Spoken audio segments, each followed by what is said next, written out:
Fa ankoatran'ny olana arabola izay sedran'ny voamera parlementaire amsahana ny fanadihadiana ny raharaha andramena eo anivon'ny filan-kevitra ambon'ny tetezamita dia nitaraina noho ny tsy fisian'ny mangarara eo anivon'ny Seranatsambo ny filohan'izany voamera izany antony mampiroborobo ny fanondranana antsokosokony andramena hoe Andriamaton Henri Lecacher ny fisiana manam-pahefana manohana izany. Anisan'ny olana mipetraka amin'ny fanatanterahana amin'ny voamera amin'ny parlement tamin'ny fanadihadiana momba ny raharaha andramena ny asan'izy ireo ny tsy fisian'ny teti-bola manokana ampiasain'izy ireo. Araka ny fanazavana ny eto parlementaire sady CST filohan'ny voamera na dia nisy aza ny fanapa-kevitra izay navoakan'ny Prime Ministre ny tokony hamoahany eo anivon'ny ministera ny vola sy ny teti-bola ampiasain'ny voamera manokana eo anivon'ny CST hatreto dia mbola tsy mivoaka izany. Raha dingina tokony tratrarina aloha tokony efa aingina be an'le mikasika ny fanadihadiana ny inona moa izy ity ny affaire-ny Bois de Rose. Malheureusement moa tsara mba fahataranatsika satria tsy maintsy manao taritra ihany zahay mampalahelo indrindrandrindra resaka financement araka ny resahanao. Aza dino fa ny gouvernement ny tokony miantoka reny déplacement sy ny sisa sy ny sisa. Na dia io ary le karazana hoe fanomezana alalana izay nataony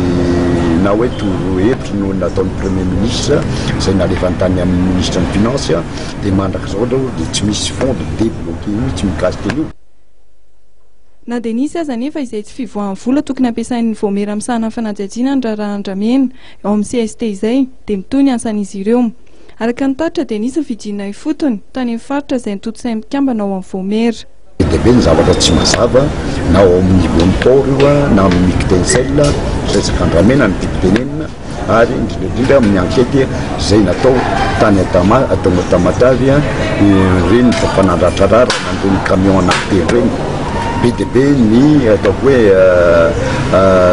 enquête izay natao tany nataon'ny manam-pahefana tany izay tsy fanaraka amin'ny zavatra misy sy ny tany dikan'izany misy namadibadika ireo enquête ireo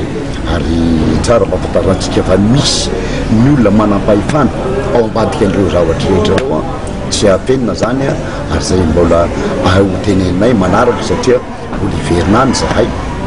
anadiady au fond nio zavatra. Nambaran'ny filohan'ny voamera ity fa mbola mitohy ny fanondranana andramena ary ny tondrany fanamariana manokana ny zava-misy amin'ny mananara sy maratreto any amin'ny faritra Nalanjorofo. Mikasika Nalanjorofo manokana tsara fahafantarantsika eto fa tena gabraraka tokoa araka ny resahana chef de région ny zavatra mampalahelo anefa tsy hoe fametrahana ny ministre ny environnement ny important fa inona tsy andraisiny andraikitra amin'izay pilondray satria izy ny chef de région any. Araka ny tatitry ny fanadihadiana izay nataon'ny voamera amin'ny parlementaire amsahana amin'ny fanadihadiana ny raharaha andramena eo anivon'ny CST dia eo amin'ny 5,000 hatramin'ny 9,000 vidin'ny 1 kilao amin'ny andramena amin'ny tsena anatiny amin'izao fotoana izao.